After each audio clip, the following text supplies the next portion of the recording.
Aujourd'hui, on s'envole pour la Bretagne du 6e siècle. Mais oubliez les clichés sur la pluie et les crêpes. On va plonger dans une époque de brume, de druides convertis, de rois légendaires et de miracles complètement fous. Si je vous dis qu'on va parler d'un homme né aveugle, devenu patron des musiciens bretons et qui a réussi à forcer un loup sauvage à remplacer son âne pour labourer ses champs, est-ce que vous me croirez?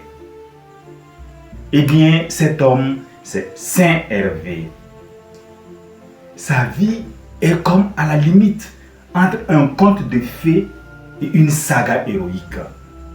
Une grande leçon de résilience. Alors, installez-vous confortablement. Prenez un petit jus ou un petit thé. On ne sait jamais. Pour comprendre la vie de Hervé, il faut d'abord s'intéresser à ses parents. Parce que niveau arbre généalogique, on est sur du très haut niveau. Son père s'appelle Ivarion et ce n'est pas n'importe qui. C'est un barde, un poète musicien, un barde ultra talentueux qui a quitté la Grande-Bretagne pour s'installer dans la cour des Francs Childebert Ier. Sa mère, Rivanon, est elle aussi une femme profondément spirituelle et poétesse à ses œuvres. Autant vous dire que le petit Hervé a baigné dans la musique et les vers dès le berceau. Mais avant de parler de ses exploits, arrêtons-nous quelques secondes sur son prénom, Hervé. En vieux breton, Hervé signifie vivant ou digne, ou encore un homme fort. En vieux breton, Hervé signifie en gros le guerrier de fer ou celui qui est fort comme le fer. Et franchement, pour un enfant qui naît totalement aveugle dans un monde rude, où la faiblesse physique équivaut souvent à une sentence de mort, il ne porte pas très bien son nom.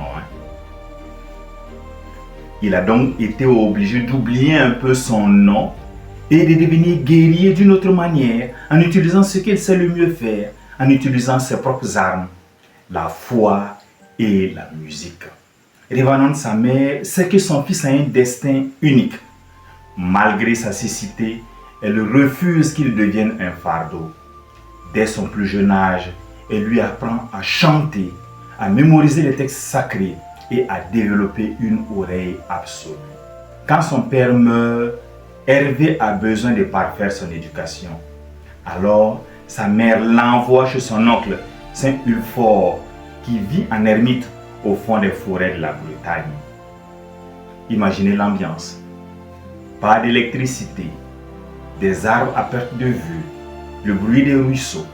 C'est là qu'Hervé développe une connexion unique avec la nature. Ne pouvant pas voir, il sait sentir les choses. C'est aussi à cette époque que Hervé rencontre son compagnon fidèle, celui qui sera son compagnon de route, un jeune garçon nommé Githaram. Githaram devient les yeux de Hervé. Il le guide partout, lui tient la main et ensemble, ils forment un duo inséparable. Très vite, la réputation de Hervé grandit. Il n'est pas juste aveugle, il est brillant. Il chante divinement bien. Il enseigne et on lui prête déjà des dons de prophétie et d'exorcisme. Les autorités de l'église locale se disent: tiens, on tient notre nouveau prêtre star. Il l'amène devant l'évêque pour qu'il soit ordonné prêtre. Mais là, coup de théâtre historique. Par pure humilité, Hervé refuse catégoriquement.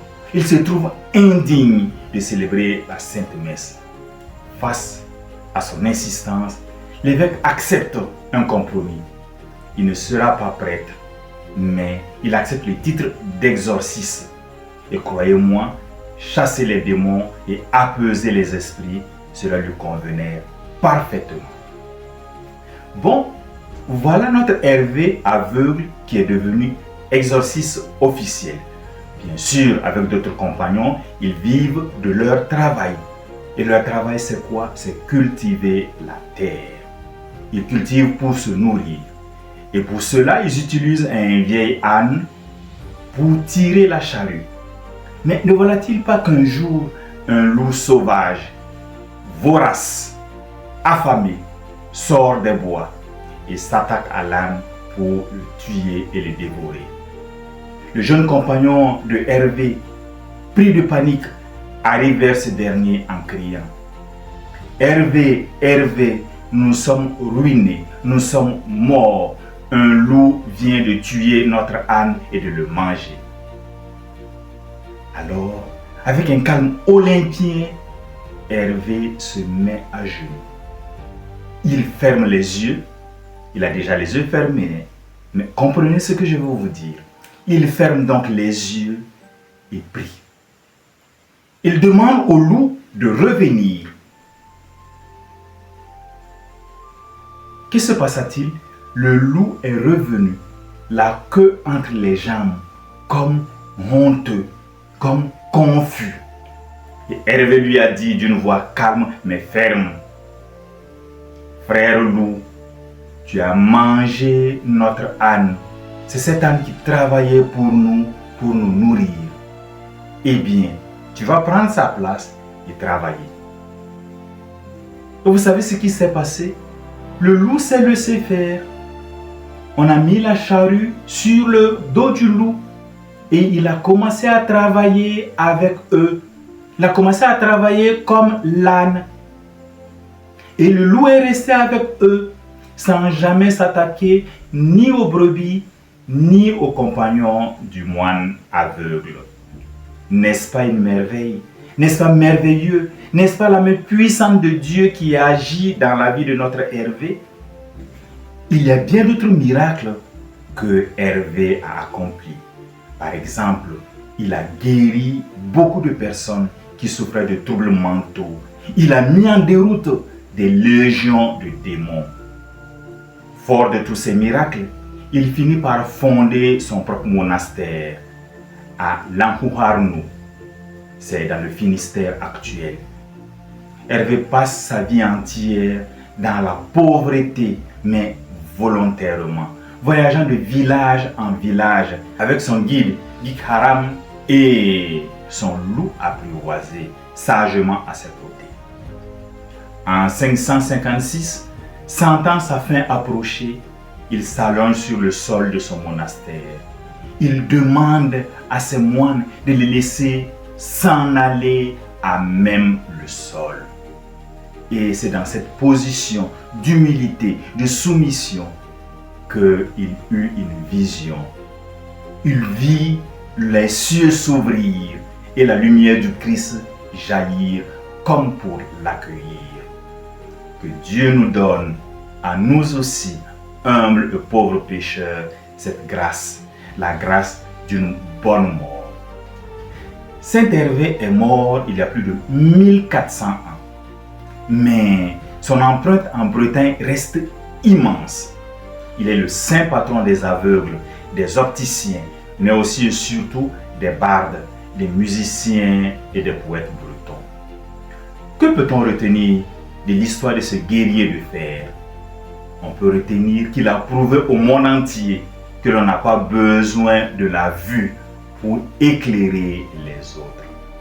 En transformant son handicap en une force créatrice et spirituelle, il a su apprivoiser la dureté de son époque, tout comme il a apprivoisé un loup sauvage. Si vous passez un jour par le Finistère, faites un tour du côté de son monastère et pensez à ce petit homme aveugle qui, par la simple force de sa voix et de sa foi, a marqué l'histoire de la Bretagne à tout jamais. Mais dites-moi, pouvons-nous terminer un tel parcours sans prendre un petit instant pour nous recueillir? Bien-aimés de Dieu, que vous traversez une période de doute, que vous vous sentiez aveuglé par les épreuves de la vie ou que vous cherchez simplement la paix pour apprivoiser vos propres tempêtes, tournons-nous ensemble vers Saint Hervé. Ô Saint Hervé, barde de Dieu et lumière dans la brume, Toi qui as marché dans la nuit de ce monde sans jamais perdre la clarté de la foi, viens éclairer nos chemins lorsque les doutes et l'obscurité nous enveloppent. Donne-nous ce cœur de fer qui fit ta force pour que nous ne reculions devant aucune de nos fragilités, mais que nous sachions les transformer par la grâce du ciel en chants de louange et de victoire. Toi qui as su apaiser la fureur du loup sauvage par la douceur de ta prière, viens calmer nos colères, viens calmer nos peurs et les tourments qui grondent en nous et autour de nous. Apprends-nous à apprivoiser ce qui nous effraie. Ouvre les yeux de notre cœur pour que par-delà les hommes de la terre, nous sachions toujours contempler la splendeur de l'amour divin et la beauté de la création. Saint Hervé, guidez nos pas et priez pour nous. Amen. Mon frère, ma soeur, si ce petit passage en Bretagne vous a plu, likez et dites-nous en commentaire de quel saint vous voulez que nous parlons la prochaine fois. Que Dieu vous bénisse abondamment.